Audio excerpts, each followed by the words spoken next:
We all know what perfectionism is, some of us chasing it more than others. But what if I were to tell you that perfectionism is a person you talk to every day? They sit beside you when you're studying, whispering that an A- is never good enough. They stand over you when you're getting ready, pointing out every pimple and scar you wish you couldn't see. They follow you through your TikTok and Instagram feed, reminding you that everyone seems to have it all figured out. Everyone except you. Perfectionism is always there, always watching and always demanding. Yet, have you ever asked yourself why it even exists in the first place? I know what it's like to chase perfection. I felt that ever since I was conscious, it became an everyday thing. I grew up in a world where you were expected to be perfect from an early age, as it was the only option. I spent years in artistic sports, like ballet and rhythmic gymnastics, where perfection wasn't just required, wasn't just encouraged, it was required. The best posture, the highest jumps, flawless performances, that was the bare minimum. You had to be the best version of yourself. And if you couldn't do it, then you needed to get out. There was no room for second place. The pressure of it all had destroyed me. I've been through many difficult times where perfectionism has caught on to me, and a few moments, particularly in ballet. A few years ago, there was a recent news that a new teacher from the Vaganova Russian School of Ballet would permanently coach us. I was incredibly nervous. She was incredibly experienced. She's had so many years with teaching other students. It was an opportunity of a lifetime. From day one, I noticed she'd stare at me more than the other girls, eyes almost like a hawk, darting her eyes slowly up and down consistently. One day, we were doing a simple combination at the bar early in the morning. One by one, she went to each girl and corrected our positions. Nothing harmful, right? When it was my turn to be corrected, she placed her cold, wrinkly arms around my chest to fix my poor technique.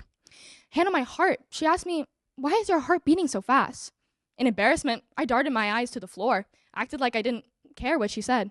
She responded, "Do you think I didn't notice how much bigger you were compared to the other girls?" Moments like this and many more made me realize I would never be good enough. Every day, it was full of long training hours, constant yelling, and the feeling that no matter how hard I worked, it was never enough. Coaches would stretch us until we screamed. They'd tell us that pain was a part of the process, and that if we wanted to be the best, we had to push past it. I saw my sister fight through many injuries because if we were to sit out, we would be seen as weak. I saw her tears wiped away quickly because showing weakness meant you weren't strong enough to be there. I soon carried that mindset everywhere I went. It didn't stop when I quit ballet.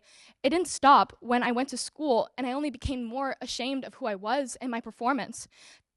I couldn't even go into friendships because what if I wasn't good enough? If I wasn't the smartest, the most talented, the most put together, maybe I wasn't worth noticing. And I know I'm not the only one who feels that way.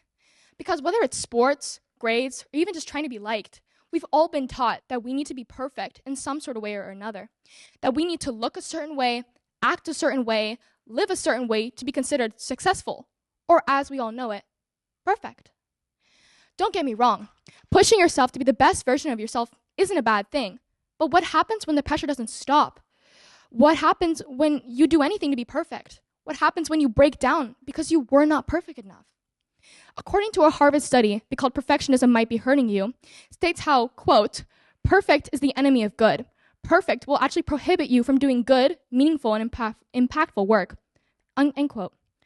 Perfectionism doesn't just push you to do better, it makes you terrified of failing. You hesitate, you overthink, and sometimes you don't even try. Because what if it's not perfect? You'll realize that maybe there's no point in doing anything at all. In my world of competitive sports, I saw this play out every day. Girls who were once passionate and talented slowly lost themselves in the chase of perfectionism. We weren't striving to be great. We were desperately trying not to fail. And that's the problem with perfectionism. It convinces you that anything less than perfect is worthless. The real problem with perfection is that it's never enough. You get a good grade, but you could have done better. You post a picture, but you look odd in a certain angle and a little bit overweight, so you delete it. You can accomplish something great, but instead of celebrating, you immediately compare yourself to someone else's achievements. It's exhausting and it's nauseating. The worst part of it all, no one tells you. It's an illusion. That the people you compare yourself to are struggling just as much as you are. The most perfect people, the ones with the best grades, the prettiest photos, the confident personalities, they still feel like they're not enough. So, what if we just stop chasing perfection? What if we stop defining ourselves by how flawless we could be and start recognizing the things that actually make us who we are? Because at the end of the day, the people who matter in our lives don't care if we're perfect. They care for who we are and not who we pretend to be. Think about your closest friends. Do you like them because they're perfect? Are you friends with them because they have really good photos or really good grades? Or you like them because they make you laugh? They're there for you, and they're only being themselves. I spent so much of my life believing that if I wasn't perfect, that I wasn't enough. If I didn't work the hardest, I wasn't the best, then I didn't deserve anything. Many nights I went without eating because in my mind, I didn't deserve a meal for the way I acted or the way I performed. But I was wrong, and I don't want you to follow this path.